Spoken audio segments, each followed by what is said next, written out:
धरणगाव. छोटंसं, शांत आणि साधं गाव. इथं राहत होते सुरेश आणि कविता. एक साधं पण संघर्ष करणारे जोडपं. सुरेश किराणा दुकान चालवणारा, मेहनती पण थोडासा रागीट स्वभावाचा. कविता मात्र शांत, सहनशील आणि मनाने खूप कोमल. त्यांच्या लग्नाला 10 वर्ष झाली होती. पण त्यांच्या आयुष्यात एक मोठी पोकळी होती, लेकराचं सुख. सुरुवातीला दोघंही आशेवर जगत होते. कधीतरी होईल असं म्हणत दिवस जात होते.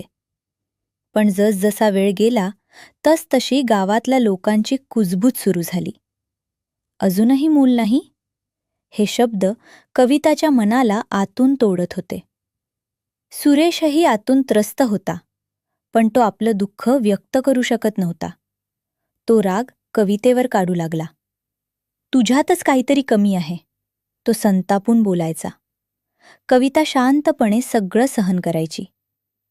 पण एक दिवस तीही म्हणाली, एकदा तुम्हीही तपासणी करून बघा. हे ऐकताच सुरेशचा राग वाढला. घरात भांडणं सुरू झाली. कधीकधी तो तिच्यावर हातही उचलायचा, पण दुसऱ्या दिवशी माफी मागायचा.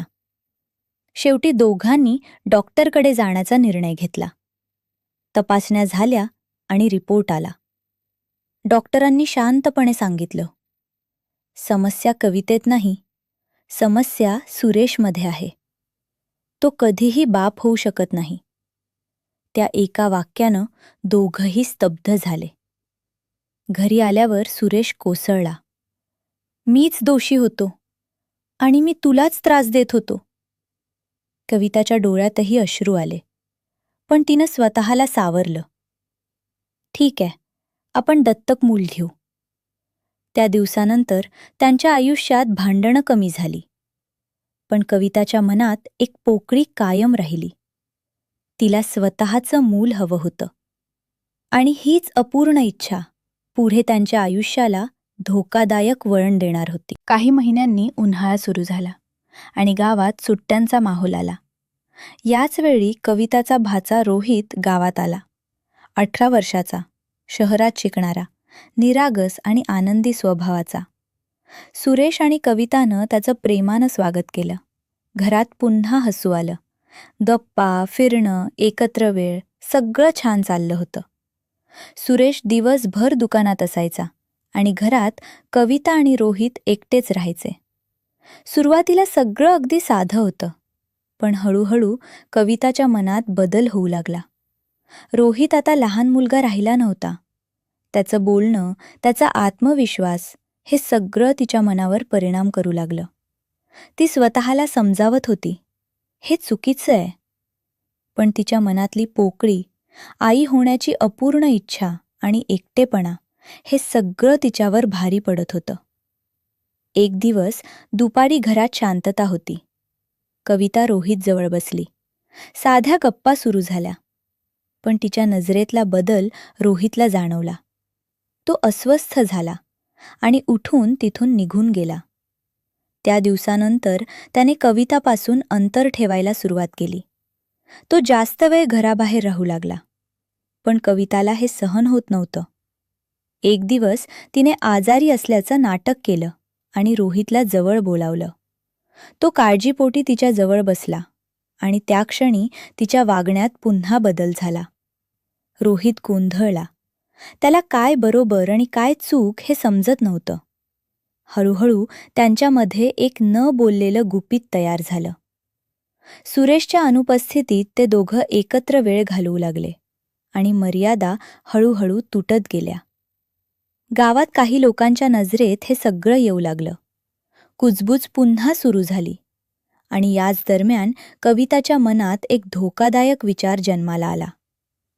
तिच्या आयुष्यातील अपूर्ण इच्छा पूर्ण करण्याचा हा एक मार्ग आहे.